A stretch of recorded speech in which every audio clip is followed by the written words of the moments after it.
오늘 우리 이제 성령님에 관한 말씀 가운데 우리 11번째 성령님의 그런 사역 가운데 의롭게 하시는 우리 성령님의 사역을 우리 좀 살펴보면서 우리가 이런 삶을 통해서 다시 한번 성령님께 감사하는 시간이 되었으면 좋겠습니다. 먼저 우리 들어가는 말 로마서 1장 17절 말씀 같이 한번 읽겠습니다.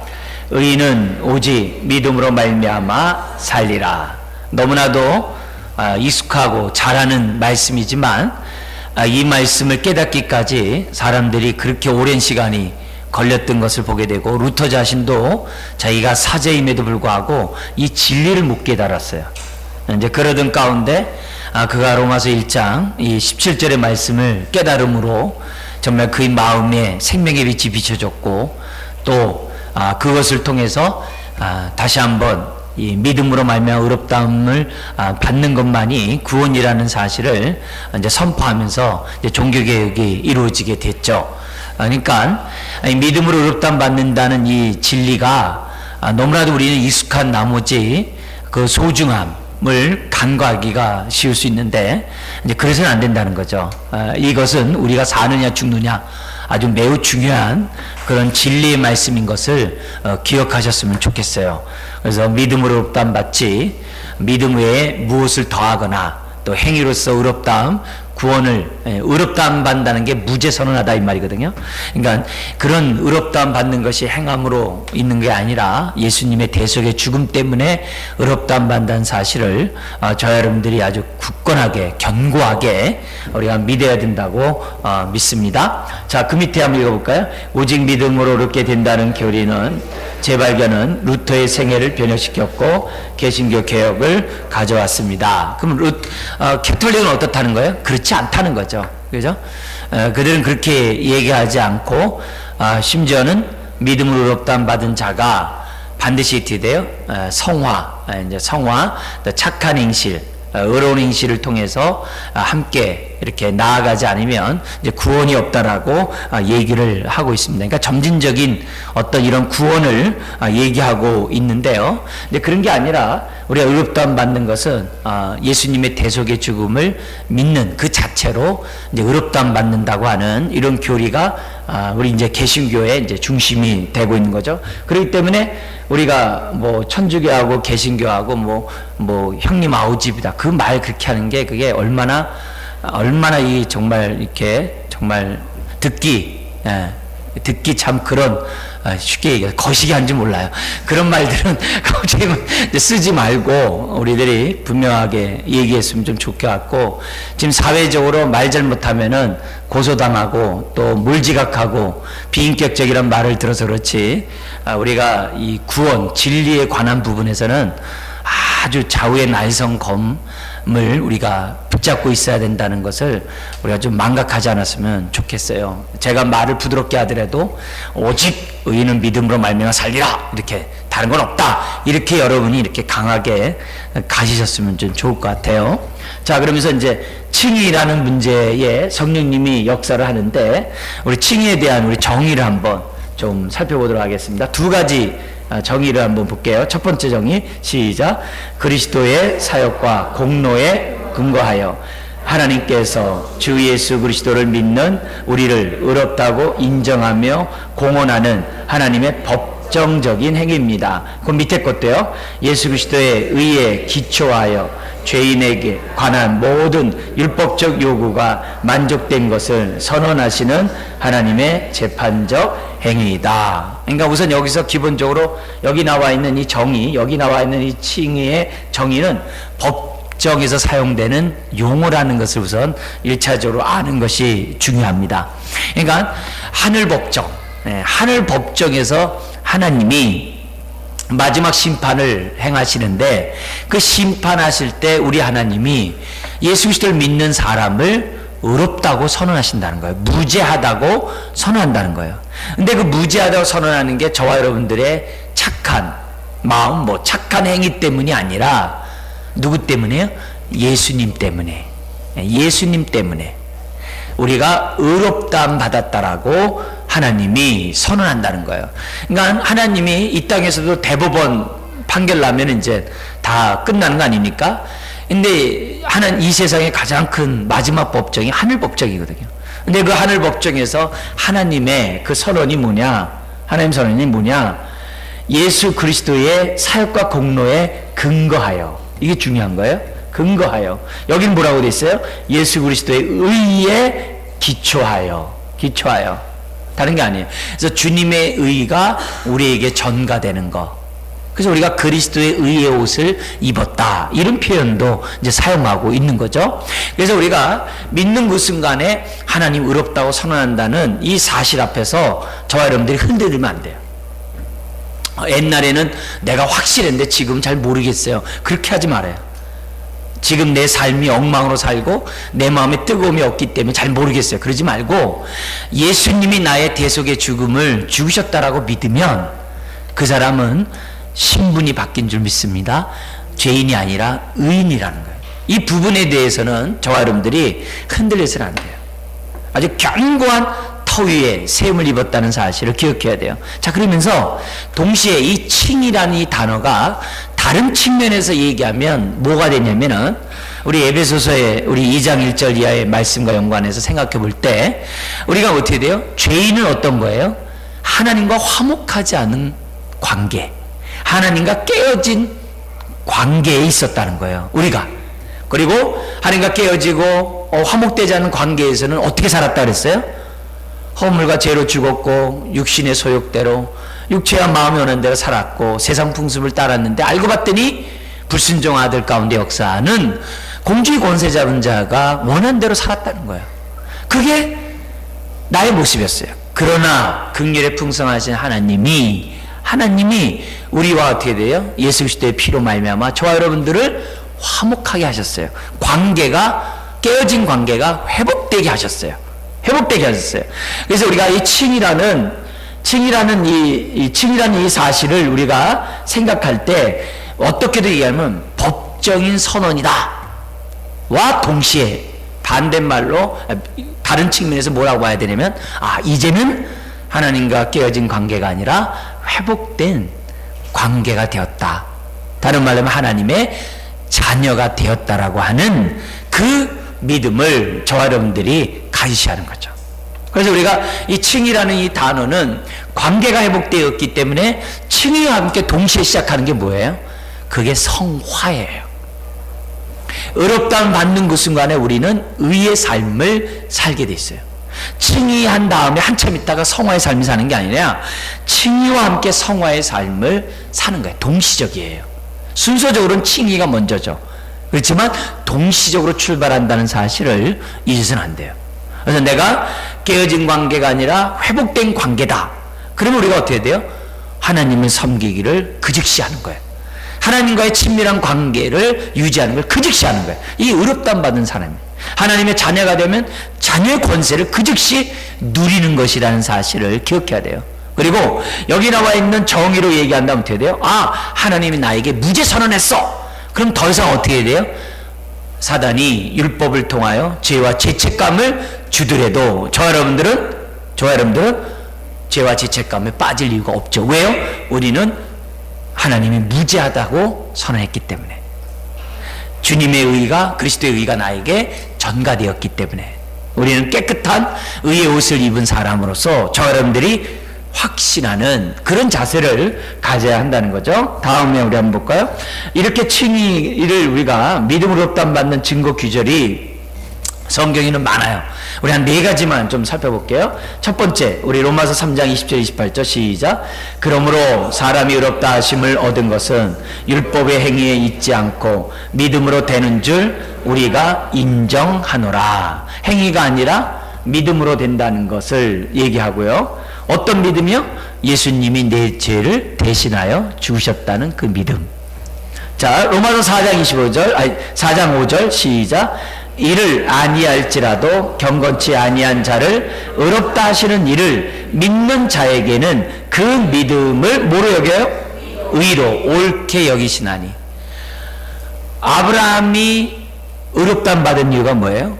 약속을 믿었어요. 하늘의 별과 같이 바다의 모래와 같이 네 후손을 많게 하리라 하나님의 약속을 보지 못했는데 믿었어요. 그래서 하나님의 그 약속을 믿는 그 믿음을 하나님이 어떻게 여기신 거예요? 의롭게, 옳게 여기셨다라고 말씀한 거예요. 그래서 저와 여러분들의 이 신앙의 기초는 하나님의 약속의 말씀을 믿는 것이 믿음의 기초예요. 그래서 히브리서 11장 3절 이하에도 우리는 말씀으로 세상이 지어지는 줄을 우리가 아나니 그래요. 우리가 어떻게 알아요? 말씀으로 세상이 지어진 거 어떻게 알아요? 성경에 그렇게 기록되어 있거든. 가라사대 하나님이 말씀으로 세상을 창조했다라고 성경에 기록되어 있거든요. 그래서 하나님이 그렇게 창조했다는 것을 우리가 뭐예요? 믿는 거죠. 왜? 하나님인데 뭘 못해요? 그래서 우린 그 기록된 것을 통하여 우리가 하나님이 세상이 창조하셨다는 것을 믿는다 이거예요. 그러면 그 믿음을 하나님이 옳게 여기시는 거예요. 그러니까 하나님을 기쁘시게 하는 자 다른 건 없어요. 하나님의 말씀을 믿는 거죠. 물론 하나님과 하나님의 말씀이겠습니다만 우리가 그냥 포괄적으로 하나님을 믿는 거죠. 그게 다. 하나님의 약속의 말씀을 될 때마다 우린 그래서 아멘 하죠. 아멘. 그래서 예수 그리스도를 믿는 자를 의롭다 하신다고 했을 때 믿는 그들에게 하나님 뭐라 그래요? 그 믿음을 의로 여기시나니. 오늘 저와 여러분들이 하나님의 십자가에서 죽음을 믿으면 하나님이 그것을 옳게 여기시는 거예요. 다음 우리 한번 보죠. 세 번째 거 로마서 8장 30절 31절 시작. 또 미리 정하신 그들을 또한 부르시고 부르신 그들을 또한 의롭다 하시고 의롭다 하신 그들을 또한 영화롭게 하셨느니라. 그죠? 우리는 하나님이 이렇게 하실 것을 우리는 믿는 거예요. 그래서 내가 믿음으로 의롭다함 받고 또 나는 또 뭘 믿어요? 의롭다 하신 일을 또한 어떻게 하실 것을?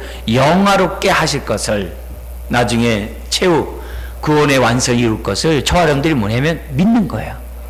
이게 왜? 하나님의 계획이거든요. 그래서 바울은 그 계획대로 자기가 부름받고 또한 의롭다함 받았다라고 얘기를 해요. 그러면서 갈라디아서 2장 16절 한번 읽겠습니다. 사람이 의롭게 되는 것은 율법의 행위에서 난 것이 아니요 오직 그 예수 그리스도를 믿음으로 말미암은 줄 아는 거로 우리도 그리스도 예수를 믿나니 이는 우리가 율법의 행위에서가 아니고 그리스도를 믿음으로써 의롭다함을 얻으려 함이라. 율법의 행위로서는 의롭다함을 얻을 육체가 없느니라. 그래서 로마서 1장 18절에서 3장 20절까지 나온 내용이 뭐냐면 로마서 1장 18절 이하에서는 세상의 모든 사람들이 다 죄 아래 있다는 거예요. 하나님을 알되 하나님을 영화롭게 하지 아니하고 우상 숭배를 하고 있는 것이 사람들이 뭐냐면 특징이라고 얘기를 해요. 그 다음에 2장 1절부터 16절까지는 이방인이나 유대인 가운데 뭐냐면 도덕군자들이 있거든요. 율법적으로 도덕적으로 흠이 없다고 하는 그런 사람들이 있어요. 근데 그 율법적으로 도덕적으로 흠이 없다고 하는 너희들도 죄 아래 있다는 거예요. 왜 그러냐 하면서 거기 나와 있는 증거가 뭐냐면 남을 비판하는 거. 남을 비판하는 그 자체가 벌써 너가 죄 아래 있다고 하는 그 증거를 얘기해요. 그래서 2장 17절에서부터 나중에 뒤로 넘어가는 게 뭐냐면 그럼 유대인이 이방인보다 나은 게 뭐냐? 유대인들도 다 죄 아래 있다고 하면은 우리가 선민인 게 뭐고 율법을 받은 게 무슨 좋은 일이 뭐 있겠냐? 그렇지 않다. 율법을 준 이유는 너희들을 죄 아래 가두기 위함이다. 뭐가 죄인지 깨닫게 해서 우리로 알고 어떻게 돼요? 나는 하나님의 은혜가 필요하도록 깨닫게 하도록 주신 것이 율법이다. 율법이 우리에게 구원을 주는 것은 아니다. 이런 얘기가 로마서 3장 20절까지 나오거든요. 그러니까 그런 메시지에서 우리들에게 주어진 것처럼 우리가 신앙생활 하면서 과거 우리가 예수 믿기 전에 우리가 가졌던 마음의 자세가 어떤 거였어요? 예를 들면 내가 부도덕하게 살 때든지 비일비재로 살았던 사람이라고 한다면 그래 내가 옛날에 그렇게 살았으니까 뭐 할 말 없어 이렇게 얘기하겠죠. 그러나 반면에 내가 어떻게 돼요? 도덕군자 같이 살 때가 있었잖아요. 법 없이 살았고 남한테 나쁜 짓 안 했고 남의 건 뭐 이렇게 내가 손에 끼친 적 없고 나는 그래도 옳게 의롭게 깨끗하게 정결하게 나는 지금까지 살았어. 이런 사람들은 내가 죄인이라는 그 사실에 대해서 인정하기가 어렵거든요. 그래서 믿음으로 의롭다함 받는다는 것에 대해서 굉장히 불만이 많아요. 그렇지만 오늘 우리가 그랬던 우리들이지만 우리가 믿음으로 의롭다함 받는다는 사실을 깨닫고 저와 여러분들이 믿는다고 한다면 얼마나 우리 하나님이 기뻐하시겠어요. 오늘 우리가 신앙생활하면서 기본적으로 우리들이 갖고 있는 이 믿음으로 의롭다함 받는다는 이 사실을 좀 기억하시고요. 혹시나 이걸 제대로 못 깨달으면 어떤 모습도 있어요. 예수님을 믿고 있으면서도 또 의롭다함 받았다라고 얘기하면서도 내가 만약 지금 옛날 도덕군자 시절처럼 남을 비판하고 남을 정죄하고 남을 무시하고 수준으로 사람들을 대한다고 한다면 그건 심각한 거죠. 바울이 우리에게 알려준 것처럼 거듭난 나는 이제는 육체대로 사람을 알지 아니하노라 이렇게 얘기했거든요. 그러니까 육체대로 사람 안다는 게 뭡니까? 옛날처럼 사람을 대하지 않는다는 거죠. 옛날 사람처럼 뭐 수준을 운운하고 옛날 사람처럼 그렇게 못 산 사람에 대해서 비판하고 비난하고 정죄하는 그런 육체로 사람을 알지 않는 사람이 된다는 거예요. 그래서 의롭다함 받은 사람은 어떻게 보는 거야? 이제는 우리 하나님이 우리를 보듯이 긍휼히 보고 하나님 우리를 보듯이 자비를 보고 하나님 우리를 보듯이 은혜롭게 사람들을 보는 그런 사람이 된다는 거예요. 그게 의롭다함 받은 사람의 하나의 증거고 특징이지, 의롭다함 받았다고 하면서 다시 또 도덕군자 같이 이렇게 되살아나가지고 사람을 육체대로 평가한다고 한다면 하나님의 은혜는 나와 상관이 없겠죠. 오늘 우리가 믿음으로 의롭다함 받았다고 한다면 끝까지 저와 여러분들은 믿음으로 살아야 돼요. 네, 믿음을 살아야 돼요. 왜 서로 다투고 왜 시기하고 질투하고 왜 어려움 가운데 있어요? 야고보서에서 뭐라고 그래요? 우리가 믿음으로 행하지 않기 때문에 그래요. 화목케 하셨으니 화목으로 살라고 하는데 그러지 않으니까 우리들이 뭐예요? 다툼이 있다는 거예요. 알고 봤더니 성경에서 그런 다툼과 그런 어떤 싸움과 시기와 질투들이 세 가지라고 얘기를 해요. 뭐라고 그래요? 그런 세상적이요, 정욕적이요, 마귀적이래요.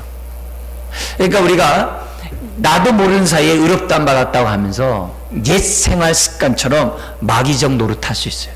마귀 노릇할 수 있다고.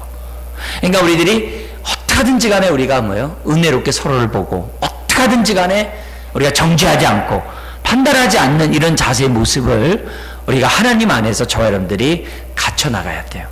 여러분, 목사인 저를 비롯해 가지고 성경 지식이 많아지면 많아질수록 또 하나님을 닮아가면 닮아갈수록 자칫 잘못하면 어떻게 돼요?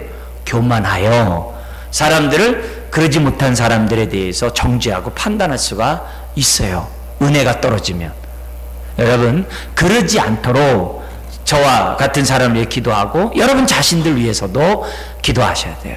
사람들을 대할 때 육체대로 알지 않게 하여 주시옵소서. 이런 자세를 갖는 거죠. 자, 그 다음에 칭의의 우리 좀 성질과 특성에 대해서 한번 볼게요. 칭의의 이 성질 네 가지가 있어요. 첫 번째는 은혜예요. 뭐냐면 그리스도의 의에 기초한 하나님의 사랑으로 우리가 은혜를 아주 의롭다함을 받는 거예요. 선물이에요. 내 스스로 얻을 수 있는 것이 아니라 하나님의 선물이라는 의미에서 은혜가 은혜성이에요. 두 번째는 뭐냐면 아까 봤던 것처럼 하나님이 하늘의 법정에서 결정한 그 법정적 의미가 칭의예요. 그 다음에 선언의 의미가 있어요. 죄인에 대하여 의롭다고 선언해요. 오늘날에도 우리 이 땅에 보석금이 있잖아요. 그죠? 보석금. 예수님이 핏값을 지불함으로 우리가 어떻게 돼요? 완전히 구원함을 받는, 자유함을 받는 그런 의미에서 선언성이 있어요. 반면에 여기 네 번째, 즉각 완전 최종성이 있어요. 무슨 말이냐면 반복되지 않는다는 거예요. 우리 하나님이 딱 의롭다 선언한 다음에 너 하는 행동 보니까 안 되겠네. 너 취소. 그러지 않는다는 거예요. 하나님이 선언하는 그 즉시 뭐냐, 그것이 마지막이에요. 취소되지가 않아요. 그러니까 이것만 보더라도 우리가 어떻게 돼요? 얼마나 다행이고 얼마나 감사한지 몰라요. 예? 감사한지 몰라요. 왜요? 옛날같이 신앙생활 못할 때도 있고 옛날처럼 내가 성령 충만하지 못할 때가 있거든요. 불안할 때가 있거든. 그래도 신부는 변함이 없어요. 신부는 변함이 없어요. 이게 의롭다함 받은 것의 어떤 성질이에요. 우리 한번 또 다음 볼까요? 특성을 한번 보면 여기 보면 네 가지 특성이 있어요. 첫 번째는 죄책이, 죄에 대한 그 죄책감이 제거가 돼요. 의롭다함 받는 순간에 죄책감이 제거됩니다. 죄의 공포감에서 벗어나게 하십니다. 로마서 8장 1절 읽어볼까요? 시작. 그러므로 이제 그리스도 예수 안에 있는 자에게는 결코 정죄함이 없나니. 그래서 죄책감이 제거돼요. 여러분, 자기가 나름대로요 정직하게 살고 나름대로 의롭게 살고 도덕군자 같이 살았던 사람은 죄책감이 굉장히 많아요. 그래서 내가 하나님 뜻대로 제대로 살지 않을 때마다 죄책감에 많이 빠져 있어요. 그래서 어느 정도 빠져 있냐면은 내가 죄책감이 벗어날 때까지 주님 섬기는 일을 안 하겠다라고 생각하는 사람들이 의외로 많아요. 그러니까 내가 아무리 그렇게 생각한다 하더라도 그것을 기뻐하냐? 우리 하나님 그런 자세 기뻐하지 않아요. 우리 하나님은 오히려 그런 마음이 들 때마다 애야, 내가 너를 의롭게 하지 않았느냐. 그래서 로마서 8장인 거잖아요. 누가 너를 송사하겠냐? 누가 너를 대적하겠냐? 누가 너를 정죄하겠냐? 하나님과 너와 내가 맺은 이 사랑은 아무것도 끊을 수 없어. 그러므로 우리가 신앙생활에서 보내면 나에게 이런 죄책감이 이런 나를 짓누를 때, 근데 그 짓누름으로 인해서 내가 회개하면 좋은데 짓누름으로 인하여 하나님을 섬기고 하나님의 뜻대로 순종하는 일에 나로 하여금 제약을 주고 의기소침하게 만든다고 한다면 아직 의롭다함 받은 이 선언의 의미를 잘 깨닫지 못한 거예요. 오히려 그런 죄책감이 있을 때마다 어떻게 해야 됩니까? 십자가를 바라보면서 하나님 감사해요. 그리고 더 나아가서는 하나님, 내가 이 모든 것이 주님이 가져간 것을 제가 믿고 내가 거기에 은혜에 걸맞는 삶을 살 수 있도록 도와주세요. 이래야 죄책감에 빠지지 않으면서 우리들이 신앙생활 할 수 있어요. 근데 안타깝게도 예수님을 믿는다고 하면서 과거에 도덕군자의 역할을 했던 사람들은 의외로 자기 연민, 자기 죄책감에 빠져서 앞으로 나아가지 못할 때가 참 많은 것을 보게 돼요. 여러분, 이 시간 칭의에 대한 특성 가운데 죄책을 제거한다는, 죄책감을 제거한다는 이 메시지를 생각하고 그런 생각을 주는 온사탄 마귀를 예수 이름 물리치시기 바랍니다. 그래서 자유하셔야 돼요. 네, 자유하셔야 돼요. 자유하셔야 돼요. 우리가 이런 죄책감 옆에서 좀 뻔뻔스러우세요. 그리고 하나님 앞에서는 감사하는 겸손한 마음을 가져야 돼요. 두 번째 특성이 뭐냐면 내 안에서 이루어지는 게 아니라 외계에서, 바깥에서 단행하는 거예요. 내 안에서부터 의롭다는 게 아니라 하나님의 일방적인 선물인 것을 기억하시고, 세 번째 특성이 뭐냐면 단번에, 우리 한번 밑에 한번 읽어볼까요? 점진적 과정이 아니며 반복되지 않는다. 왜요? 그리스도의 죽음이 반복되지 않기 때문에. 그래서 오늘은 천국 가고 내일은 지옥 가고 그런 게 아니라, 우리가 한번 구원받은 우리들은 아무리 지옥 갈 것 같은 그런 삶이 있다 할지라도 우리가 뭐예요? 더 이상 마이너스로 내려가질 않아요. 항상 예수 안에 거하는 하나님의 축복의 자녀들이 된다는 거죠. 그리고 이 선언은 누가 선언하느냐? 성부 하나님의 선언이에요. 그래서 그 누구도 이 선언에 대해서 이의를 제기할 수가 없는 것이 칭의의 특징이라는 겁니다. 자, 그래서 우리 네 가지, 우리 앞에 주제만 한번 읽어볼게요. 첫 번째는 뭐예요? 죄책 제거. 두 번째는 회개에서 단행. 세 번째 단번에 단행. 네 번째 성부의 선고. 마지막 선고라는 것을 저와 여러분들이 기억하셔야 돼요. 그러면 나중에 최후 심판대 앞에 저와 여러분들이 다 쓰잖아요. 자, 그때는 어떻게 쓸까요? 성경에 보니까 불 가운데 구원받는 자들도 있다고 그러는데, 또 어렸을 때 부흥사의 말씀을 들어보니까 기껏해야 거린에게 자기가 쓰다가 버린 개털모자 줬더니 하늘나라에 갔더니 개털모자만 쓰고 다닌다고 하는데, 나는 하늘나라에 가서 어떻게 입고 하지? 불 가운데 나왔으니까 옷은 다 타버렸고 거적지 입고 하늘나라 개털모자 듣고서 살 건가? 최후 심판대 앞에 우리가 설 때 어떤 모습을 쓸 것 같아요? 예? 그리고 사람들이 만들어 놓은 것처럼 그 천국 앞에 베드로가 있어가지고 당신이 여기 들어올 때 뭐 때문에 들어온다고 말합니까? 바르게 해가지고 또 시험해 봐가지고서 천국 문턱에서 떨어져가지고서 저기 이를 부득부득 깔고 있다고 그러는데 이게 맞나? 온갖 불안케하는 요소들이 우리들에게 많이 있을 수 있겠죠. 많이 있을 수 있겠죠. 그러나 아까 이 칭의를 한다면 어떻게 돼요? 예수 그리스도를 믿는 그 순간에 마지막 최후 하나님의 법정에서의 선언이잖아요. 그럼 무슨 말이에요?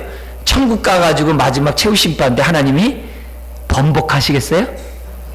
절대 아니죠. 절대 아니죠. 이미 우리에게는 어떻게 돼요?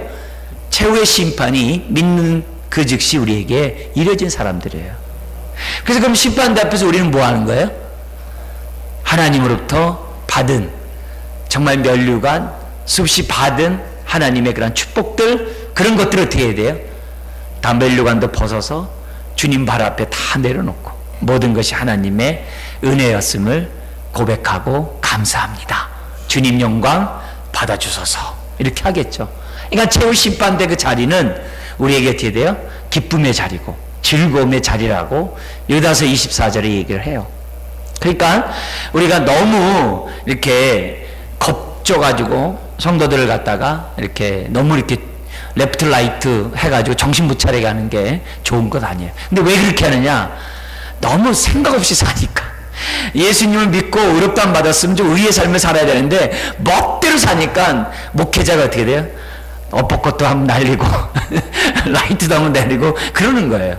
근데 그런 거는 어린 신자에게나 속하는 모습이지 그게 좋은 자세는 아니에요. 좋은 자세는 아니에요. 오히려 우리는 주님 앞에 설 때 감사함으로 즐거움으로 정말 하나님을 찬양하는 모습 앞에서 마지막 심판대 앞에 서게 될 거예요. 그리고 모든 것이 하나님의 은혜라고 영광 돌리는 사람이 될 거예요. 그래서 그런 확신을 저 여러분들이 이 칭의를 통해서 가졌으면 좋겠어요. 네? 그래서 우리들에게 이 칭의란 이 사실이 우리가 하나님 앞에 가는데 불안하게 하지 않아요. 죽으면서 그래. 아우 나이 때 눈 감고 나 지옥 가면 어떡하지? 마지막 임종 때. 그래서 눈을 못 감어. 왜? 혹시라도 내가 눈 감았는데 천국 못 가 지옥 가면 어떡해? 그럴 필요 없는 거죠. 네. 왜요? 예수 그리스도를 믿는 순간에 하나님의 최후의 법정 선언이 의롭다라고 선언했기 때문에 우리는 드디어 눈을 딱 뜨는 순간에 주님이 할렐루야 하면서 우리를 안으시는 줄 믿습니다. 그런 담대함으로 임종해야죠. 임종해야죠. 그런 마음이 그냥 내가 그냥 이렇게 허풍 떠는 게 아니라 의롭다함 받았기 때문에 우리는 그렇게 하는 거예요. 그러면 그 믿음을 하나님 어떻게 여기실까? 옳게 여기시죠. 그 믿음을 하나님이 기뻐하시죠. 하나님, 내가 눈 감으면 주님의 품에서 눈 뜰 줄 믿습니다. 그러면 어떻게 돼요? 우리 하나님이 그럼 네가 나를 기쁘게 하는구나. 남들도 너같이 좀 생각했으면 좋겠다. 우리 하나님이 그렇게 말씀하신다는 거죠. 여러분 결코 죽기를 두려워하지 않기를 주 이름 축원드립니다. 무서워하지 마세요. 우리에겐 더 이상 둘째 사망이 없어요. 더 이상 우리에겐 불물불이 없어요. 더 이상 우리에겐 심판이 없어요. 심판이 없어요. 우리는 생명으로 옮긴 하나님의 자녀라는 것을 기억하셨으면 좋겠어요. 다음번 해볼게요. 자, 근데 이 칭의 요소가 이 두 가지가 있는데 좀 안타까운 게 뭐냐면 이 많은 분들이 이걸 눈이 강조하는데도 정말요 몇 번 강조하는데도 사람들이 소극적인 요소에서만 칭의를 생각해요. 좀 안타까워요. 여러분 이 시간 이후로 좀 적극적인 요소가 있다는 것을 좀 잊지 않았으면 좋겠어요. 네? 어떻게 보면 제가 이 얘기를 지금까지 한 얘기에 어떤 힘줘서 말하고 싶은 얘기라고 말할 수도 있어요. 자, 소극적인 요소는 뭐죠? 그리스도의 공로에 의해 과거, 현재, 미래에 모든 죄가 적용되어 모든 죄책과 형벌의 제거를 다 포함하는 것. 그래서 예수 안에 있는 자는 정죄함이 없고 자유함만 있어요. 과거만이 아니라 현재만이 아니라 앞으로도. 그러면 무슨 문제가 생겨요? 그러면 내가 앞으로 지을 죄도 책임이 없다는 건가? 책임 없어요. 왜요? 그 앞으로 지을 모든 죄까지 주님이 다 도말했으니까. 그럼 믿고 난 다음에 죄를 지면 어떤 문제가 생겨날까요? 믿고 난 다음에 죄를 범했어요. 어떤 문제가 생겨요? 의롭다함이 취소되지 않아요. 어떤 문제가 생겨요? 하나님의 은혜의 축복을 누리지 못하는 안타까움이 생기는 거예요. 그래서 어떻게 보면 돼요? 하나님의 은혜, 하나님과 친밀한 관계를 상실한 게 더 고통스러울지 몰라요. 더 고통스러운 것이 될 수도 있어요. 예를 들어서 이 사랑하는 남녀들이 막 결혼하기 전에 막 또 신혼부부까지 뭐 어쨌든 막 아기자기해서 막 해서 깨가 막 쏟아져. 깨가 막 쏟아지는데 싸워보세요. 싸워보는 순간에 무슨 일이 생기랍니까? 깨 쏟아지는 게 멈추잖아요. 깨 쏟아지는 것만 멈춥니까? 합력해 선을 이루는 것도 없죠. 그 시간들이 다 까먹어버린 시간. 그것만 있습니까? 또 뭐도 있다 그랬어요? 하나님과의 교제가 친밀하지 않게 되죠. 그러니까 사람이 싸우는 순간 세 가지 회개해야 돼요. 싸워서 죄송해요. 그래서 깨가 쏟아지지 않는 거 죄송해요. 싸움으로 어떻게 돼요? 그 시간 합력해 선을 이루어야 될 많은 일들을 못 이루어서 죄송해요. 싸움으로 어떻게 돼요? 하나님과의 관계가 친밀하지 않은 것을 하나님 죄송해요. 세 가지 회개를 해야 된단 말이에요. 그렇기 때문에 드디어 사람들이 그런 것을 갖다 깨지 않기 위해서 되게 참잖아요. 참아요. 왜? 그래서 깨가 계속 쏟아지니까 어떻게든 이제 깨가 쏟아져야 될 거 아니에요. 그게 신앙생활하고 아주 비슷한 거예요. 우리가 예수 믿고 난 다음에 죄를 왜 안 짓냐? 믿기 전에는 쥐가 죄인지도 모르고 죄 졌어요. 근데 또 알고도 죄 졌어요. 믿고 난 다음에 죄를 지면은 하나님과의 친밀감이 상실되고 그만큼 우리가 성령 안에서의 교통함이 상실되고 그만큼 우리가 어떻게 해야 돼요? 하나님의 축복을 누리지 못한 내 손해예요. 그래서 우리가 가급적이면 어떻게 돼요? 죄를 안 지려고 몸부림치는 거죠. 제가 싸우려고 하는 거죠. 그러니까 벌써 믿고 난 다음에 죄에 대한 생각이 저와 여러분들이 다른 거예요. 그만큼 다른 거 하나님 앞에서. 그래서 우리가 믿고 난 다음에 죄를 지면은 하나님의 은혜를 누리지 못한다는 더 큰 아픔이 우리들에게 있다는 거. 근데 이 모든 게 다 뭐예요? 소극적인 요소에 불과해요. 소극적인 거예요. 그냥 믿으면 우리에게 저절로 와지는 하나님의 자유고 축복이에요. 믿으면 주는 거예요. 소극적인 거예요. 거저 와지는 거예요. 그래서 우리 누리면 돼요. 부모가 차려놓은 밥상 그냥 먹으면 돼요. 네, 하나님이 차려놓은 밥상 먹으면 돼요. 근데 적극적인 요소가 있어요. 의롭다함 받은 자의 적극적인 요소. 그러니까 우리들이 거저 와지는 축복만 누리는 게 아니라 우리가 찾아 먹어야 돼. 이게 뭐냐면 우리 한번 읽어보겠습니다. 시작. 하나님의 자녀가 되며 하나님의 후사로서 영생을 기업으로 받는다. 즉 적극적으로 그리스도의 의가 전가되는 것을 말한다. 이게 뭐냐면 하나님의 자녀로서 누리는 모든 축복을 찾아 먹는 거예요. 찾아 먹는 거예요. 내가 뭘 하든지 간에 하나님의 자녀에게 주시마 약속하신 그 축복들. 그래서 뭐 지난번에 주일날 프린터로도 나눠줬죠. 내가 예수 그리스도를 믿음으로 신분이 변화됨으로 별을 달면 100가지가 바뀐다는데 우린 더 많이 바뀐다고 하면서 나눠드렸잖아요. 그런 것들을 우리들이 기억하면서 우리가 적극적으로 누려야 돼요. 그래서 기도할 때 어떤 기도를 해야 돼요? 그러니까 늘 하나님 나 이거 없으니까 또 발등에 불이 떨어진 거 내가 힘들고 연약한 거 그런 것만 놓고 기도하지 마세요. 그거는 우리 하나님이 내가 기도하지 않아도 알아요. 그 부분에 대해서는 우리가 어떻게 돼요? 어떻게 보면요, 그건 차선책으로 미루는 게 중요해요. 오히려 우리는 어떤 기도를 해야 됩니까? 예수 그리스도 안에서 자녀가 누리는 축복을 우리가 내가 맛보게 달라고 그런 기도를 해도요, 기도할 게 너무 많아요. 기도의 내용을 우리들이 자꾸 바꾸는 것이 굉장히 중요해요.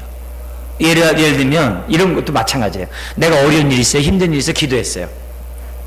그럼 기도하면 이 자녀가 누리는 그 후사로서의 축복이 뭐냐? 응답이에요.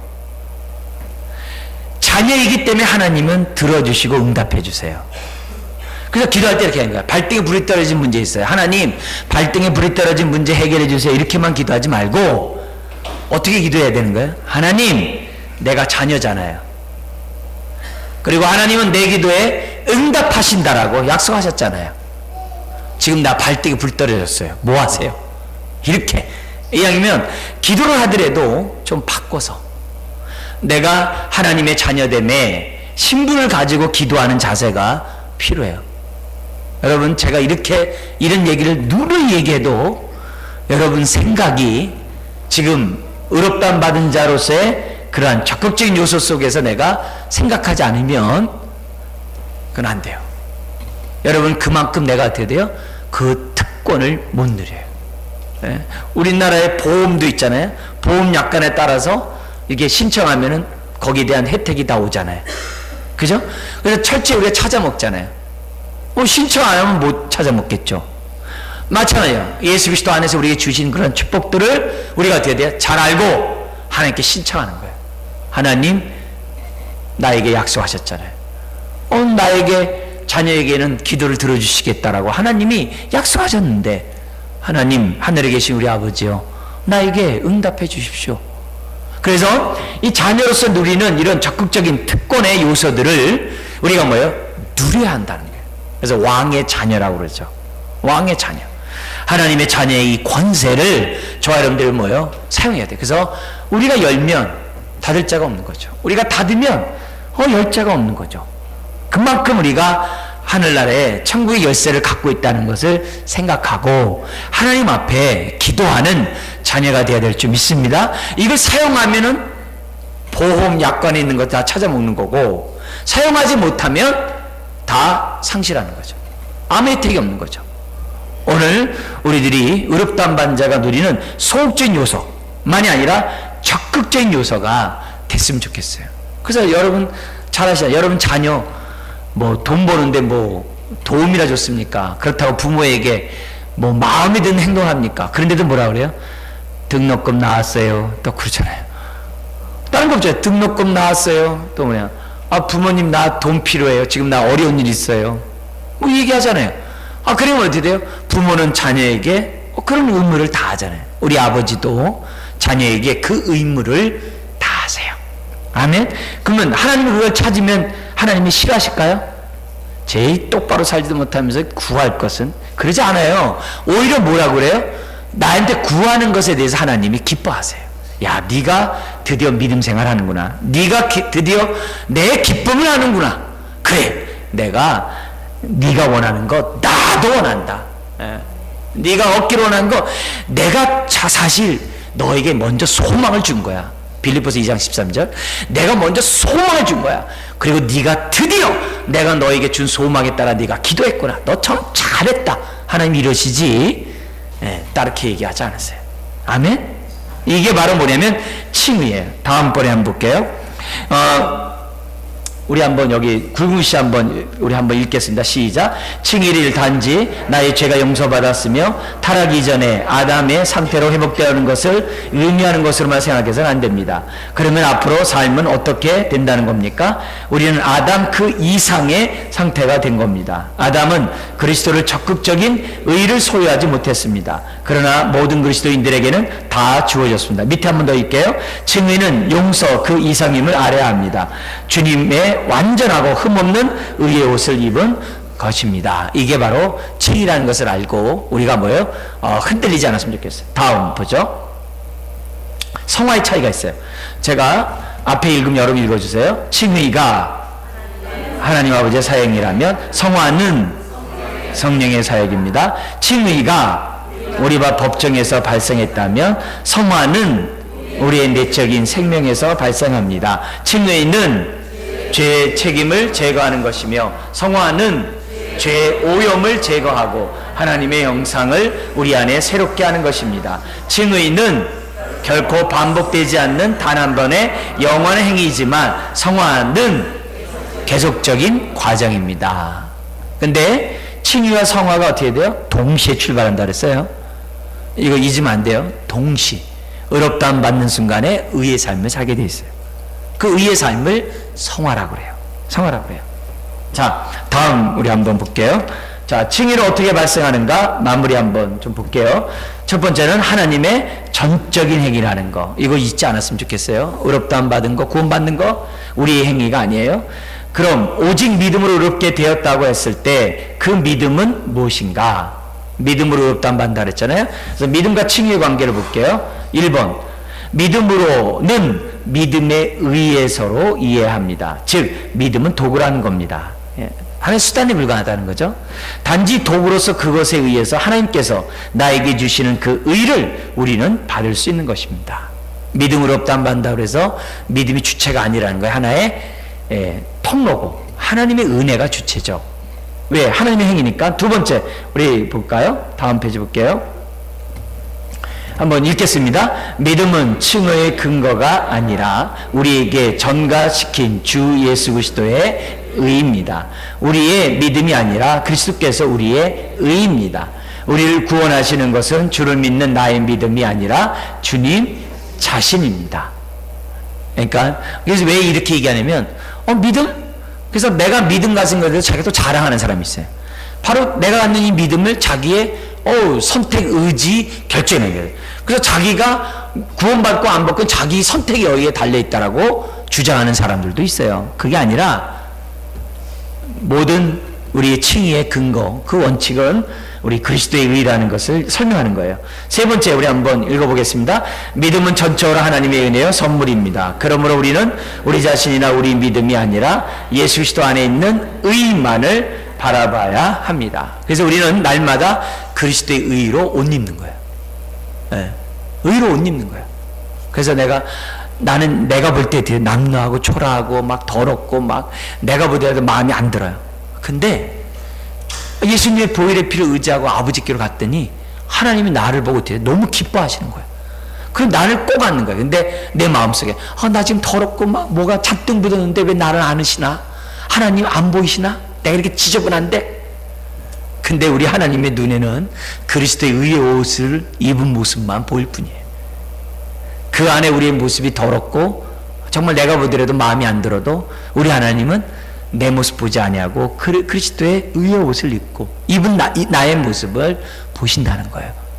그러므로 우리들이 오늘 이 칭의에 대한 이 메시지를 이렇게 보면서 저 여러분들이 좀 가져야 될 것이 내가 믿음으로 없다함 받는다는 사실을 믿는다는 이 자체가 성령님이 나에게 주신 은혜인 줄 믿습니다. 성령님이 깨닫게 하신 하나님의 축복이에요. 하나님의 역사예요.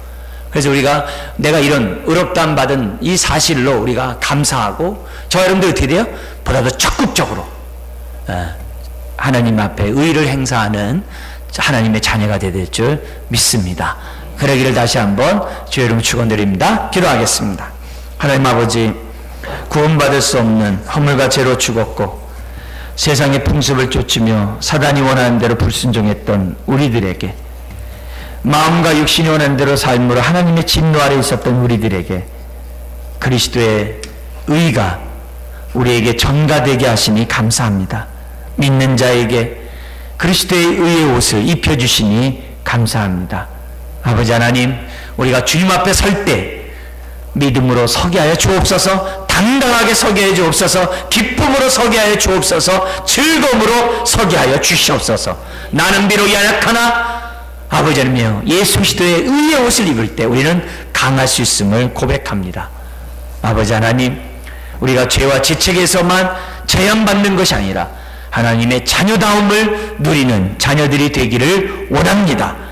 주님, 적극적인 의의 삶을 살아가는 하나님의 자녀들 다 되게 하시고, 그래서 왕을 따르는 왕의 자녀, 권세를 누리는 하나님의 자녀, 능력을 베푸는 하나님의 자녀들이 다 되게 하여 주시옵소서. 예수님의 이름으로 기도드리옵나이다. 아멘. 아멘.